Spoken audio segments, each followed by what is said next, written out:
आप सभी को बहुत बहुत धन्यवाद हमारे साथ जुड़ने के लिए। तो मैं दीक्षा अग्रवाल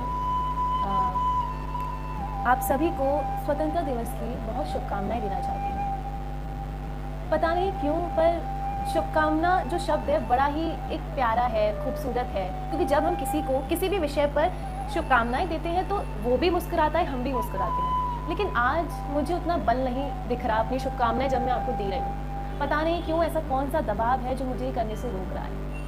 बहरहाल, आज़ादी क्या है? आज़ादी do something what ever you want, ये आज़ादी है।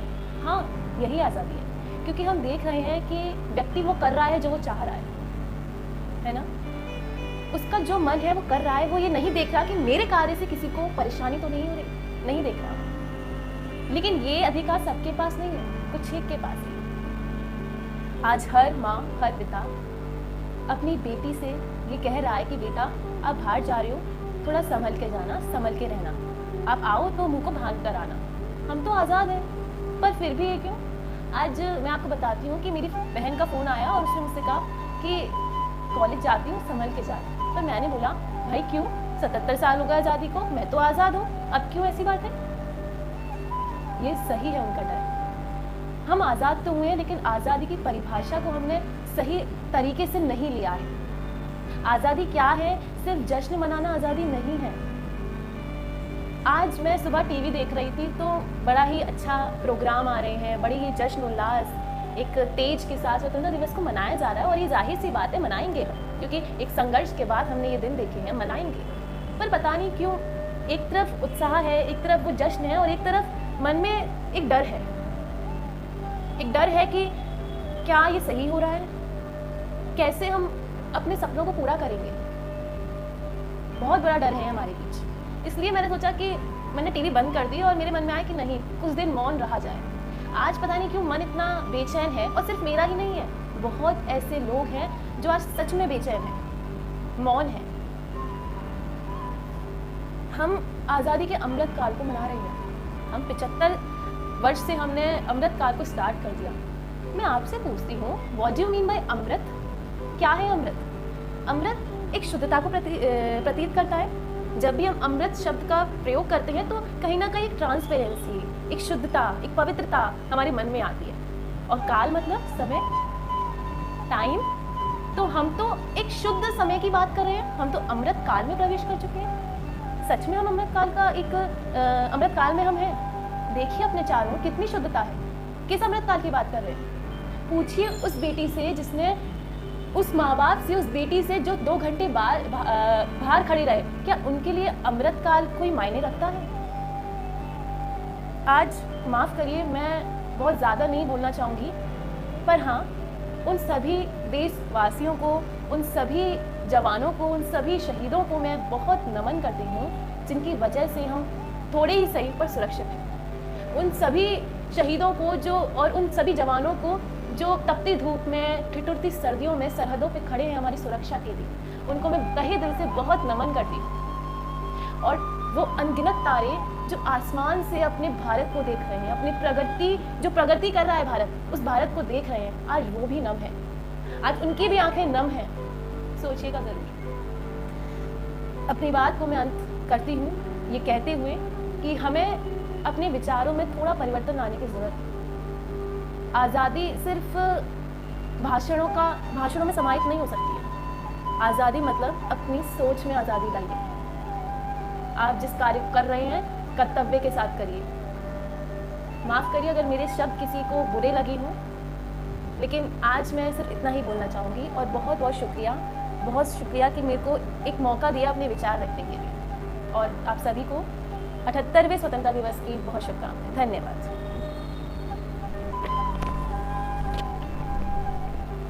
मैं आग्रह करूंगी आयुष अग्रवाल से कि वो भी अपने विचार थोड़े रखें। बहुत बहुत शुक्रिया दीक्षा जी, मुझे आज के इस मौके पर आपने आमंत्रित किया। और सभी देशवासियों को, आपको भी 78वें स्वतंत्रता दिवस की हार्दिक शुभकामनाएं। मन बहुत खुश है। 77 साल इस देश को आज़ाद हुए हो गए। आज से 77 साल पहले आज के ही दिन जो मंशा, जो दशा उन लोगों के मन में थी, कुछ कुछ आज वैसी ही मेरे मन में है। पूछेंगे कैसे? उस समय लोग 50% खुश थे तो 50% दुखी में थे।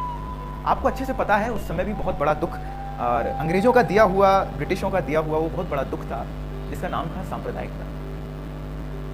और आज भी वो दुख एक प्रश्न चिन्ह की तरह हमारे बीच खड़ा हुआ है। जिस तरह वहाँ उस मौके पर 200 साल से ब्रिटिश राज कर रहे थे भारत पर, उससे हमें आज़ादी मिली, लेकिन 15 अगस्त 1947 को उस तरह जश्न नहीं मना जिस तरह मनना चाहिए था, क्योंकि भारत में आंतरिक अशांति थी। और आज कुछ कुछ वैसा ही है। मैं नमन करता हूं उन सभी क्रांतिकारियों को, महापुरुषों को। किसी एक का मैं नाम नहीं ले सकता, अनगिनत गुमनाम, अनंत सभी हैं जिनकी बदौलत आज हम अपनी विरासत को संजोए हुए हैं, आज हम अपनी संस्कृति को संजोए हुए हैं। आजादी कभी किसी की जाति नहीं पूछती। स्वतंत्रता मिली है देशभक्त द्वारा, किसी हिंदू नहीं, किसी मुसलमान नहीं, किसी सिख नहीं, किसी ईसाई नहीं। हर एक व्यक्ति जो देशभक्त था, है, वही देश को आगे प्रगति की ओर ले जा रहा है। लेकिन आज जो मेरा मन दुखी है वो सिर्फ इस बात से दुखी है कि 77 साल पहले भी राजनीति में महिला सक्रिय थी। आपको इस बात को आप अच्छे से जानकार हो इस बात की। सरोजनी नायडू, सुचेता कृपलानी जैसी कितनी सशक्त महिलाएं उच्च राजनीति के पद पर बैठी थी, और आज 77 साल बाद हम महिलाओं को आजादी नहीं दिला पा रहे हैं। क्या हमें महिलाओं को आजादी दिलाने के लिए 77 साल कम पड़ गए? दीक्षा जी ने बहुत अच्छी बात कही, इनडायरेक्ट बात वो कही उन्होंने, मैं उसको डायरेक्ट उजागर करना चाहूंगा, क्योंकि मैं इस बात से नहीं डरता। देश में सभी को पता है क्या हो रहा है। 2 दिन पहले ही, 15 अगस्त से 2 दिन पहले ही, 3 दिन पहले ही बहुत ही खौफनाक खबर आई थी पश्चिम बंगाल से। भारत अखंडता का प्रतीक है। विंध्य, हिमाचल, यमुना, गंगा, पंजाब, सिंध, बंग, ये सब एक अखंडता के प्रतीक है। आज मेरे अंदर जो उग्रता है, क्योंकि केस बंगाल में हुआ है, मेरे अंदर उग्रता है, कर्नाटक में डॉक्टर्स के अंदर उग्रता है, डॉक्टर्स के हर एक व्यक्ति के अंदर उग्रता है जो अपने राष्ट्र से प्रेम करता है। और यही राष्ट्रवादी की असली परिभाषा है।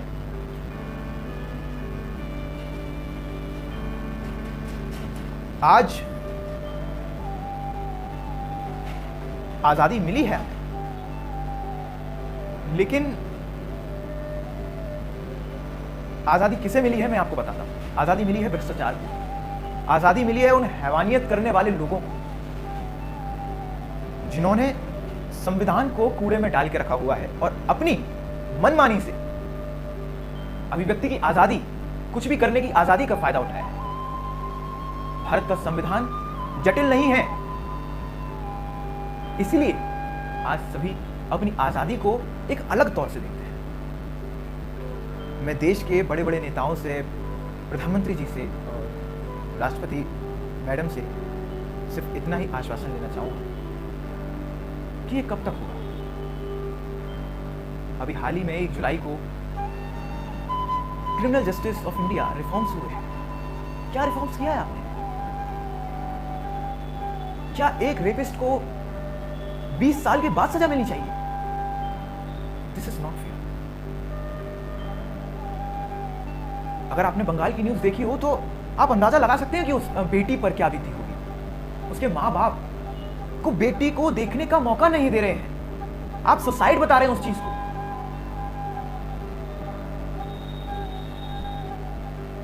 अच्छी बात है, हम अपनी आजादी मना रहे हैं। इतने हमारे पूर्वज इतनी विरासत हमें दे गए हैं, इतनी संस्कृति दे गए हैं, कोई नहीं रख के ले जाएगा। आप भी नहीं ले जाओगे, मैं भी नहीं ले जाऊंगा। हमें सभी को देश को देना है। मैं सिर्फ आज इस आजादी के अवसर पर इतना ही कहना चाहूंगा कि हमें संविधान को जटिल बनाना पड़ेगा, हमें कानून व्यवस्था को जटिल बनाना पड़ेगा। आप देखिए यूएसए में रेपिस्ट को 2 दिन के अंदर, 3 दिन के अंदर श्योरली ढूंढा जाता है और मारा जाता है। यहां 20 साल लग रहे हैं। 140 करोड़ देशवासियों का ये देश है। इतने बड़े राजनेता इस देश में आए चले गए, फिर भी महिलाओं को इस कदर इस देश में अपमानित किया जाता है। महिलाएं नहीं, मैं पुरुषों की भी बात करूंगा। इस देश में सेफ्टी नहीं है। आप 15 अगस्त बहुत अच्छा दिन है।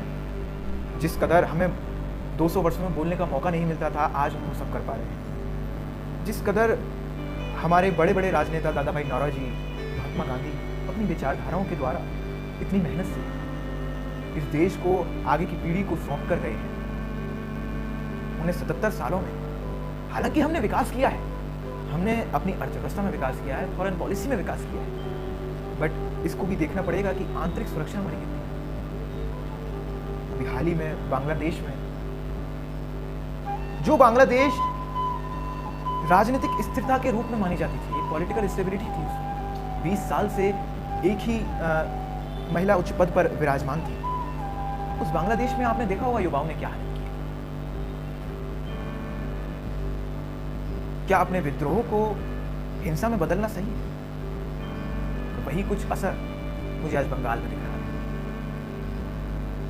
तो ज्यादा से ज्यादा आप इस चीज को सोचें कि हमें जो विरासत मिली है, हमें जो संस्कृति मिली है, हम उसका किस कदर ख्याल रख पा रहे हैं। 2-4 राष्ट्रगान, राष्ट्रगीतों पर डांस करने से या लड्डू खाने से आज़ादी के जश्न को समाप्त नहीं किया जा सकता। हमारे देश को खेल में आगे बढ़ना है, हमारे देश को शिक्षा में आगे बढ़ना है, हमारे देश का युवा आजकल कहाँ जी रहा है, वो इतनी हैवानियत को दराया है कि आप सोच नहीं सकते। मैं आपको क्या बताऊं। बस इतना ही कहना चाहूँगा।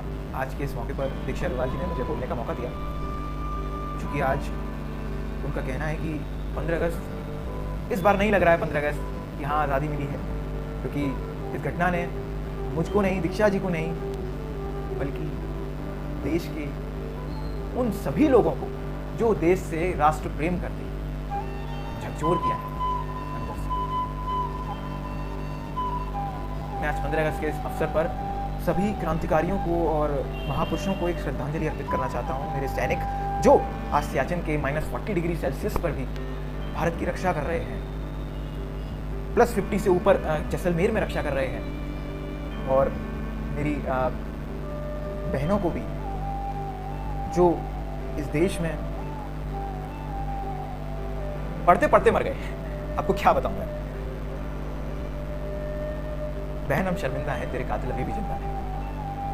मैं अपने शब्दों को यही विराम देना चाहूँगा और यही विनती करना चाहूँगा कि मौमिता जी को जल्दी न्याय मिले और भारत की क्रिमिनल जस्टिस थोड़ी सक्रिय। धन्यवाद।